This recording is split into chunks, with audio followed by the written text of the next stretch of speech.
Let's get physical. It's Jordan here, back in with this week's update and all the physical releases coming to the Switch, March 27th until the 31st. I've always wanted to say that. The Last Worker is releasing this week. This is a game that's not out yet, so I can't verify its quality, but it's supposed to be a first-person narrative adventure game, which a few years ago may have been called a walking sim. You are the last worker in an increasingly automated world, the last human in Amazon's warehouse, basically. They blow most of their budget by having some big-name voice actors like Lucius Malfoy, Robin Williams' daughter, and the annoying but inexplicably likable scientist from Stargate Atlantis. Okay, I'm sold. Bring back Stargate, you cowards! This looks pretty good, I have to be honest, although it does say the main character needs to choose between capitalism and activism, which sounds like it could be a vomit-inducing lecture filled with all manner of irony. I bet Jason Isaacs' fee wasn't socialistic. I'm just really hoping it's not like that. And our executive producers Viz and Brent McLean have chosen this as their pick of the week. If you're in North America and you're a capitalist scumbag, a normal person, and want to pick this up or any of the retail games in this episode, please check the links in the description and the pinned comments. You can buy from Video Games Plus and support us at the same time. Just remember to click our link first. They have worldwide free shipping over 80 Canadian dollars, standard shipping is pretty cheap to the US as well, and they're just a really nice company. And anyone who buys something with our links each week, they will be put into a draw to win a $10 discount coupon. And this week's winner is Everardo VG. Congratulations, you'll get an email from VGP with your coupon very soon.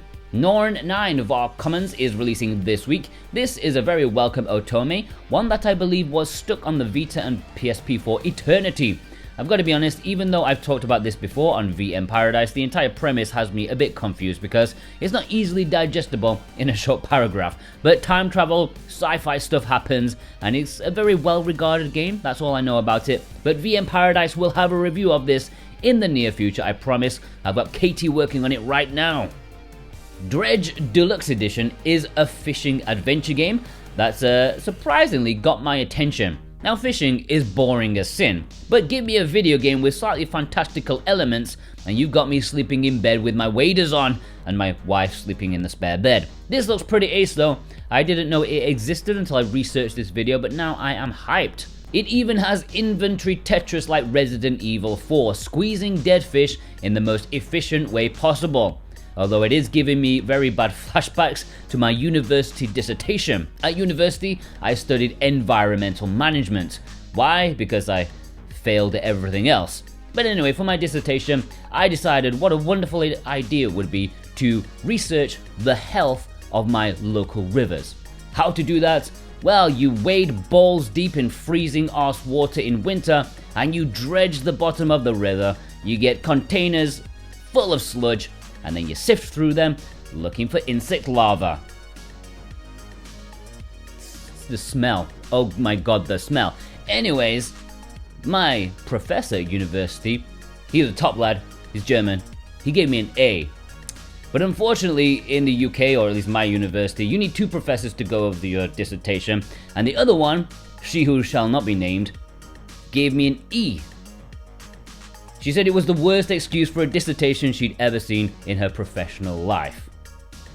Stopped me getting a first-class degree. I had to drop down to a 2-1. And the worst thing of all is, I kind of agree with her. I have never written such horse shit in all my life. Anyway. Anecdote over. DREDGE. Yes, this game.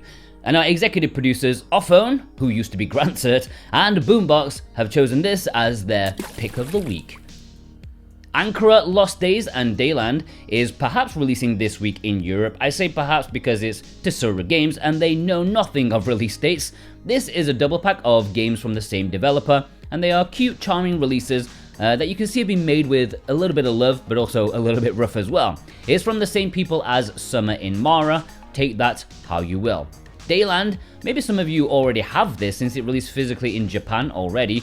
Ankora will be new though, always like a value pack. I haven't heard anything about a North American release, so yeah, if you want to import it from Europe, go ahead and do that. And our executive producers Cartoon Soren and Thorn Metal Luna have chosen this as their pick of the week. Beholgar is another one from Tesura, so take this with a pinch of Spanish salt. This is an old school inspired action game. I think it's mostly made by one bloke, which you know what that means. Big profit for the publisher. Oh yeah, exploit those desperate soul devs. Actually, I have no idea if that's the case here, but expect something that's crafted with, pretty good intentions, if a little rough around the edges. It's supposed to be a Metroidvania, but publishers will say that about anything as long as like one power-up opens a new door. Looks alright. Again, no sign of a North American release, seems to be Europe only, but import links are below if you fancy it in your San Diego condominium. Alright, the Little Prince, Atomik, RunGunJumpGun is Super Rare's latest game. Now this has been out on the Switch for years and years, back when the eShop was heavily curated. That's why I remember it. This is a good action game, no doubt about that, although I think many of you will know it already because it's almost always on sale for 99p on the eShop. Like, has anybody said no to a 99 pence game that's like 90% discounted? No. Even I bought it, even though I haven't played it. Can't say no to cheap ass games. So yeah, it's gonna be hard to stomach the Super Rare release, considering it's always super cheap. But anyways, 4,000 copies will be available on Thursday. Deathwish Enforcers is Limited Run's first game this week. This is a game that's not out yet, so its quality is unknown, but from what I gather, it's a parody of old school action exploitation movies of the 70s, Canon Pictures, the video game. Pretty sure there's going to be plenty of pimps, drug dealers, and magnums, alongside copious amounts of really nice mustaches. They really need to come back. Although I can't really grow a good one myself, I look stupid. I wonder if Charles Bronson makes an appearance. Not the British psychopath, the ruggedly handsome American actor. You can pre-order this in a standard or collector's edition on Friday, and our executive producers Instacritic and Totally Grateful have chosen this as their pick of the week. Toy Soldiers HD is their second release, pre-orders opening on Tuesday. It's worth noting that this is getting a retail release in Europe. This seems to be like Army Men, remember those games? They were fun.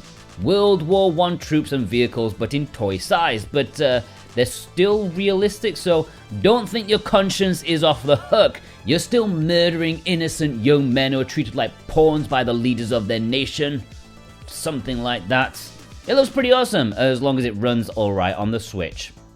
Alright, the imports. We're heading into Play Asia territory. Yeah, if you want to import any of the games shown here, then please consider using the Play Asia links below. It's always the #1 way to support us, and thank you ever so much. If you click our link, we earn a nice bit of cash. Plus, in return for your support, you can also get a tasty 5% off with our current discount code SWTV23. Now, this is running out this week, so yeah, don't hang about. We will get a new one after like April 1st. And I'm still trying to think of what it's going to be, but it's going to be something, okay? Yeah, SWTV23 is the current one. Omen of Sorrow actually released last week. Remember, this is a Play Asia exclusive that's been a while coming since they needed to complete the game before they obviously sent out the physical version. Been almost a year, I think. But this is the definitive version of the game with lots of added content and tweaks. It's a horror fighting game mixing your classic Universal style monsters, duking it out in Mortal Kombat style fighting. It's supposed to be pretty good. There is a standard edition as well as a collector's edition available, which I'm surprised is still available. They usually sell out by now. And our executive producers, Ozgolo and God of Resin, have chosen this as their pick of the week. Serial Cleaners is releasing in Japan this week with English. This is a sequel to Serial Cleaner, which is a game I reviewed on my old channel before I joined SwitchWatch, and I really enjoyed it for what it was. It was a stealth game where you head to crime scenes where the mob has done a job and you need to clean it up before the police find the evidence. It's basically a sim of me when my missus tells me that the in-laws are going to be arriving in 20 minutes and I need to do the quickest cleanup ever. Yeah. Talk about efficiency. I assume it's a similar sort of premise here, just expanded. It looks good, and I'm sure it'll be one to import because there's no Western physical that's been announced. And our executive producers, Alexander Kato and Vey, have chosen this as their pick of the week. Tales of the Neon Sea is releasing in Japan this week with English. Now, I've mentioned this as an import before in the upcoming imports video, but since then, a European physical was announced by Tesura Games. No word of an American one that I've seen. Anyways, that European one is due for next month, if their release date's anything to go by. So Europeans, you can wait for that one. The game itself, pretty stylish adventure game with detective work and cats. Need I say more? Romancing Saga Minstrel Song Remastered is releasing in Hong Kong this week. Wait, what now? Isn't this already out? Yes, it is, but that was for Southeast Asia like Singapore. This is a different release and has different artwork and also includes Chinese language as an option. So now you have two choices for the cover art. Check out my review for more information if you need it. It's a very good JRPG, but it's also very different, okay? And our executive producers Precision Plague, Robotech, Parsnip Coffee and Jennifer M, they're all about this alternative cover. It's their pick of the week. Now Asia also has these two releasing this week, but no English. However, I also have some update news for you on all things import, some bigger announcements or developments. Remember, they are not releasing this week. I just want to give you a heads up about stuff. Curse of the Moon Chronicles is releasing in the summertime in Japan with English. Oh yeah, this is a double pack of Bloodstained, Curse of the Moon 1 and 2, which were released individually by Limited Run Games, but Japan, they know sense when they see it. You can't go wrong with an accessible value pack, and I'm so glad I waited. You can almost guess at this point when Asia will get a double pack and Limited Run will sell them individually. There is a standard edition and a great looking collector's edition coming in the summer, although that one may have sold out already. Ikaruga is getting a second release in Japan, also this summer. Now I know Nicholas said they will also reprint this, which is big news, but for some reason they are always super secretive about their stuff, and I have to be honest, I don't trust Nicholas as far as I can throw them, and I can't throw them very far. That dude who works there is huge, plus their shipping is usually really expensive. So this upcoming Japanese release is also a good option, although you have to think about it's also kind of a big box. It's not just a standard, Switch cartridge. There's like a model ship in there and like a book or something like that. So it's a big chunky thing, and I don't know if it qualifies for free shipping or not. You have to check that out. Anyways, links are below. Shikhondo has officially left the eShop, at least in the next couple of days. Perfect timing for the physical release to get its final print in stock at Play Asia. Yes, after this batch, there will be no more. Why it's getting delisted, we can only speculate. I'm not saying it's like an essential purchase or anything, but if you're on the fence, now is the time to grab it before it's gone forever, like RX and Raijin. Yeah, you can't just get that anymore. It's very difficult. And yeah, don't miss out, okay? Zelda Breath of the Wild plus expansion pass. Remember that? Well, it seems that Japan, just in time for the release of the sequel, is finally getting a reprint of this highly sought after import. Remember, this is Breath of the Wild plus all of the updates, at least the big DLC stuff, on the cartridge with English. The initial release was very limited, so prices have been sky high from resellers, but now is the time to grab it. The stock is coming in a few days. It is pricey, but remember, it's the main game, all the DLC together, and it is compatible with your save file if you've already played the American version or whatever. You'll be panicking about the 3DS eShop dying. Well, grab this for when it happens for the Switch. You don't need to rely on backup like DLC downloads and stuff. You'll be the complete on-cart master race. Alright, the community spotlight. Firstly, me, it's been a while since I showed you a Red Art Games release, and I've got a bunch to get through, so here is this week's. This is Gunborg Dark Matters, with some lovely cyber action artwork. That conveys the game pretty well indeed. It's a twin-stick platformer presented in a really nice way with lots of great 80s style music.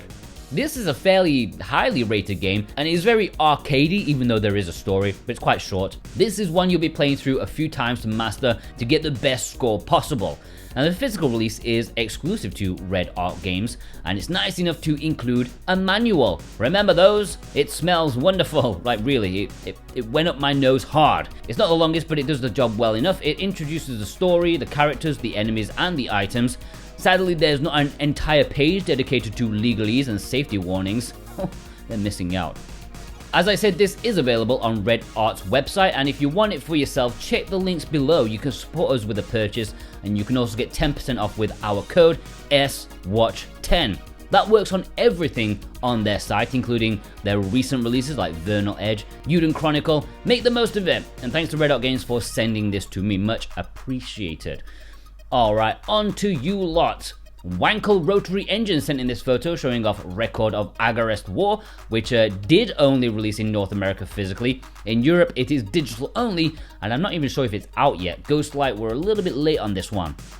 Nihongo Gamer, many thanks for supporting us with the Play Asia links on some of these. Getting in the recent Fatal Frame, very lovely indeed. Great game, Nintendo Life gave it a 6 out of 10, the miserable gits. Mad Mess sent in this photo showing off the collector's edition of East Origin. Looking forward to playing this in the near future. A reminder, my East retrospective will be live on Friday, please be there. Executive producer Instacritic sent in this photo showing off games such as Crisis Wing from VGNY. Remember, it's exclusive to their website in North America, or if you want it internationally, check out VGP.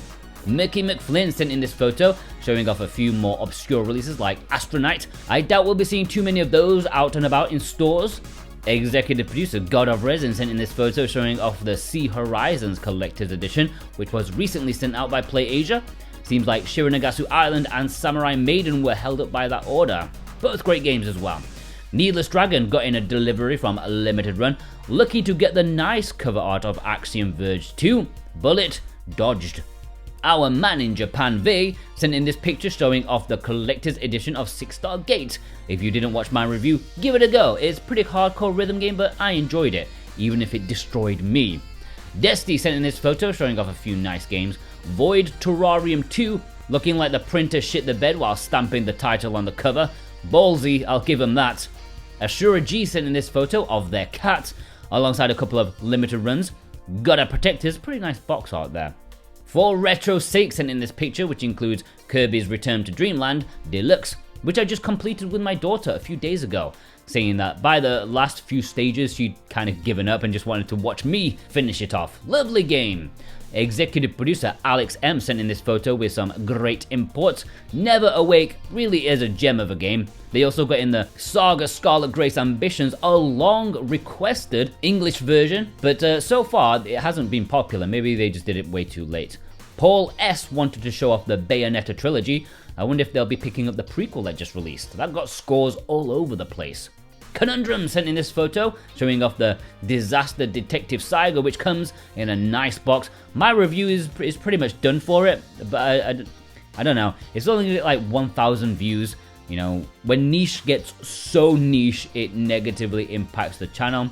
That is a conundrum for me. Visipan sent in this nice photo showing off the thick thighs and blue skies of the Riser Premium Box Edition. Lovely. I actually forgot to buy this. I bought the last one. Duncan J sent in this photo with 3 eclectic games. Can't go wrong with Okami. It's probably the most accessible import of the lot of them. It's the gateway import. Executive producer Cartoon Soren sent in this photo, getting another package from Limited Run. All 4 being part of their numbered lineup, which is remarkable because their distro outnumber them 4 to 1 these days. Alright, let's have a roundup. Manji, Wim, Lewis K, Robin H, Joshua B, Andrew, Theo, Sojan, Twig E, Gundam Wing Zero, Max1216, Radio to Rancid, Pitaik, McLaren, Starlight, Elundara. Alright, please send me your pictures on Twitter at SoWhatAboutGame. You can DM me or you can send it in an email, SwitchWatchSpotlight@gmail.com. And our Discord, which the server link is below for that. Submit it in the submission section. Please only send me 1 picture per week. Alright, special thanks to our executive producers Dane Wilkinson, God of Resin, Boombox, Brent McLean, Santa Tartaruga, Alexander Kato, JCross7776, Punky Deucer, Cartoon Soren, Robotech, Z, Raven Knight, Thorn Metal Luna, Parsnip Coffee, Isa, Vey, Mental Traveler, Ophone, Viz, Jennifer M, Instacritic, Precision Play, Kadacha, Ozgolo, Totally Grateful, and Alex M, plus you. Yeah, you watching right now. If you watched all the way through, I want to know who the hell you are. Please leave me, what have we got? I don't know. Some sort of fishing emoji to remind me of my failed dissertation. Yeah. Alright, please go check out some of our other stuff. I don't know what we got. What did we have? I can't remember. But yeah, East Retrospective. It will be public on Friday, although it is on my Patreon, my personal Patreon right now. You can go there and watch that if you go and find it. And I would appreciate it if you did watch it. It's 2 hours and 20 minutes almost. And yeah, if you want to learn about East, go watch that. Okay? Yeah. Sayonara.